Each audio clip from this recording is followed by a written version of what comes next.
next we have a licensed local comedian, Mr. Marty Rollins. Woo! Wow. Easy. Hey, keep it up, I'll send you another dick pic.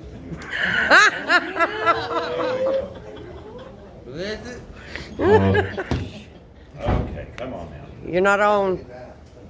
I'm never on. That's what she says. All right. I am local. I am from here. My name is Marty Rollins. Man, first, before I get started, I want to take a little poll here in the room, see how old everybody is. If you were alive in the 1960s, round of applause. Come on, anybody. If you were around in the 70s, let me hear from you. Woo! If you were around in the 80s, come on, let me hear it. Any younger than that, y'all need to get the fuck out of here. I ask y'all that to kind of set this up a little bit. Y'all have a good night. Give me Your a- ass back here, woman. My wife's sitting right there, and she can tell you one thing I'm known for is unpopular opinions. Really unpopular with her a lot, but man, I'm going through my midlife. And I'm looking around at the world and I'm going, what the fuck happened here? I mean, growing up in the 70s, I was born in 1971. In 1971, if you wanted to buy a new Camaro, $2,000. You want to buy a new home? Anywhere between 15 and 30 grand for like 2,000 square foot, a fenced-in yard, and 2 hookers in the back. $20,000. Something had to have gone wrong, people. We had dropped the ball somewhere. I seen a dude in Walmart the other day look like a fucking My Little Pony. And somewhere or another, his parents have got to be not so proud. Well, all right, y'all. I figured out the problem. Ladies, this is all on y'all.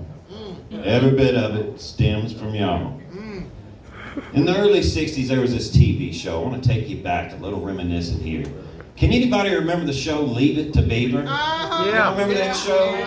You had Ward, Daddy Ward, Mama June, June Cleaver, Wally, and Little Beaver. Inspired the greatest joke ever told. What was the dirtiest joke ever told on national television? Ward, you were a little hard on the beaver last night. Exactly. Well, let's talk about June here for a minute. June was a housewife. That's what she did. Ward was a worker bee. That's what he did. June took care of the house. Ward went out and worked.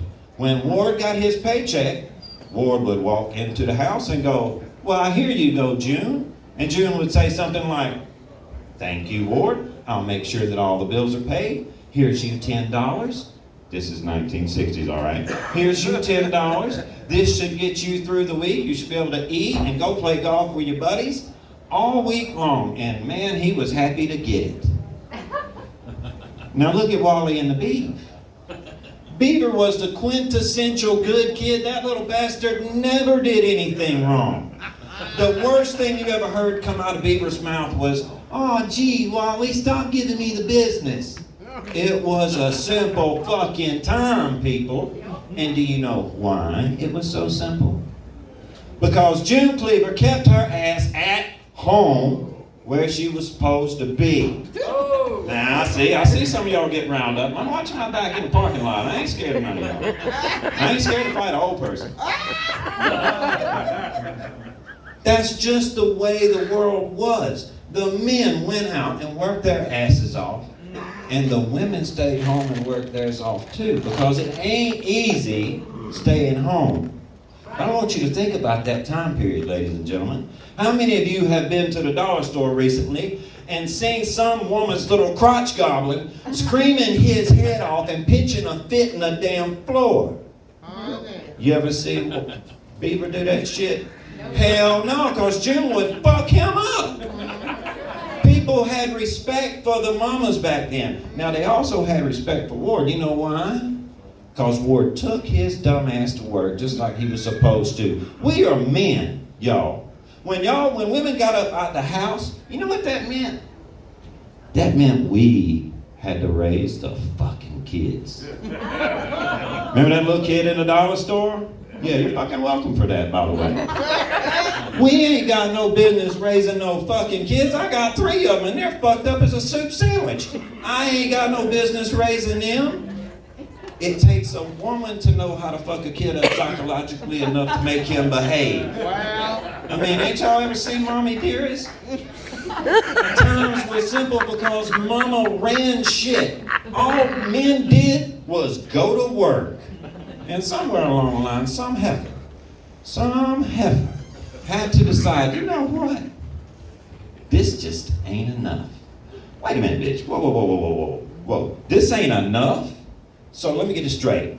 You don't have to go out of this house unless you want to go shopping. You know what June did? June would take her ass down to the local department store and she'd see a hat that she liked, right?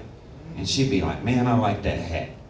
I bet if I had that hat and I showed up in church Sunday morning, that old bitch Eddie Haskell's mama, she'd have a fit when she sees this hat. But oh shit, ain't got no money. So she could walk over to the counter and that man would say, no problem, Miss Cleaver, because I know who pays the bills. You just take that hat and sign right here. In 1961, you could walk into a bank, any bank in your local area, and borrow money because Ward went out to the track and lost a bunch of shit on the horses. He could go to his bank and borrow like $1,000 on a handshake. You know why? Because the banker knew that June had the fucking checkbook and was going to make sure that the shit got paid. All we had to do was go to work. But now y'all done fucked it up for everybody. Now we got My Little Ponies running around. And by the way, them little bastards are going to be running this country in about 15 years. So all of us born in the 60s, 70s, and 80s, we are so fucked. I mean, so fucked. And I'm like, what the fuck happened? And you know what? While it's women's, I say it's women's fault that they got up out the house, it's also men's fault. Oh, damn it, boys. Get the hell up off of that couch. Put that fucking PlayStation controller down for 5 minutes. Look over there at your wife. Look, my wife and I had a friend. She was married to this cat. She comes in there with her t-shirt and her panties on, just like the song says, and puts that thing down there on his leg. And he's talking about, hey, you want to move up out of my way? I'm right in the middle of a damn raid. That's why June got the fuck up out the house right there. It's because we as men, we dropped our balls. Somewhere or another, men got sorry, women got crazy, and our kids got fucked, and I am tired of it, y'all. Am I the only one tired of this shit? Are y'all not tired of the way things are right now? Well, I'm sorry, I ain't got no answers for y'all. I'm up here for to show you the problem. That's just how it is. Before I get up out of here, though, I do want to say, I want to leave you with some wisdom from my wise old Irish grandmother, who used to say, boy, put that down, don't want to see that shit, come on. No, I'm kidding. She used to say, lad, there's 2 kinds of people in the world, and you're neither one of them, you little gobshite. Get the fuck out of here. My name is Marty, you guys have a great night.